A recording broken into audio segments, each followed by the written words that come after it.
ఓం నమః నారికేళం సమర్పయామి. తత్పురుషాయ విద్మహే వామదేవాయ ధీమహి తన్నో సత్యనారాయణ స్వామి దేవతాభ్యో నమః.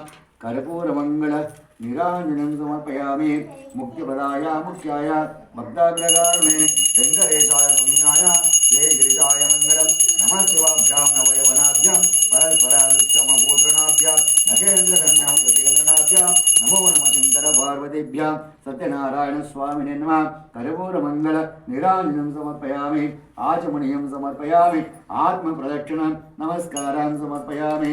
తత్పురుషాయ విద్మహే వామదేవాయ ధీమహి తన్నో సత్యనారాయణ స్వామినే నమః. ఇది వ్రతకథ పంచమోధ్యాయామి ప్రారంభ. ఓ మునిశ్రేష్ఠులారా, మరి ఒక కథ చెప్పుచున్నాను, శ్రద్ధగా వినండి. పూర్వము తుంగధ్వజుండు రాజు ప్రతిరోజు అరణ్యానికి వెళ్ళి అనేక జంతువులను సంవరించి ఇంటికి వస్తున్న మార్గమందు ఒక మారేడు చెట్టు కిందట గుడ్లవాండు బంధువులతో కూడుకొని సత్యనారాయణ స్వామి వ్రతాన్ని ఆచరించిరి. ఆ రాజు అక్కడనున్న స్వామికి నమస్కారమైన చేయక వెడలిపోయెను.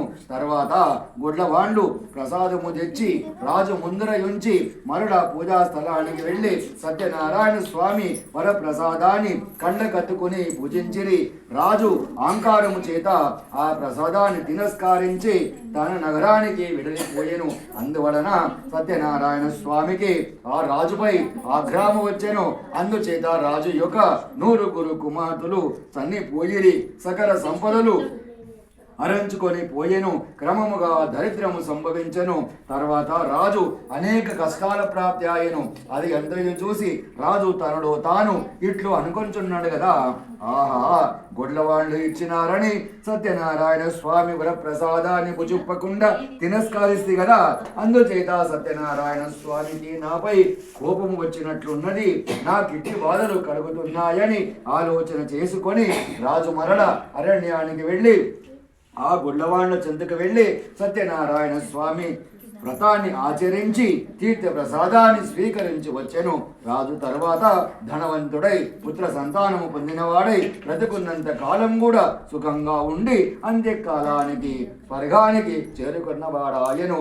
మహాప్రభువైన ఏ వ్రతమును కలియుగమందు శ్రీహరిని కొందరు, శ్రీకృష్ణుని కొందరు, శ్రీరాముని కొందరు, నరసింహస్వామిని కొందరు, మహావిష్ణువుని కొందరు, సత్యనారాయణ దేవుడని మరికొందరు అనేక పేరుచే పిలువబడిన సత్యనారాయణ స్వామి వ్రతము మహాశ్రేష్టమైనది. ఈ వ్రతాన్ని చేయడానికి శక్తి లేకున్నా ఎవరైనాను చేసిన చూచినను కథను భక్తితో విన్నను సత్యనారాయణ స్వామి అనుగ్రహము వలన జీవితాంత కాలం కూడా సుఖంగా ఉండి అంత్యకాలానికి స్వర్గానికి చేరుకున్న వాడవుదురు. ఈ వ్రతమును వైశాఖ మాసమందు గాని, మాఘమాసమందు గాని, కార్తీక మాసమందు గాని, ఒక శుభదినమందు గాని కష్టాలు సంభవించినప్పుడు, దరిద్రముతో బాధపడుచున్నప్పుడు ఇట్టి వ్రతము చేస్తే అట్టి వారికి సత్యనారాయణ స్వామి తప్పకుండా వరమునిచ్చును. ఇది సత్యనారాయణ స్వామి వ్రత కథ పంచమోధ్యాయామి సంపూర్ణ. బోలో సత్యనారాయణ మహారాజుకి జై. ఇంకొకసారి బోలో సత్యనారాయణ మహారాజుకి జై.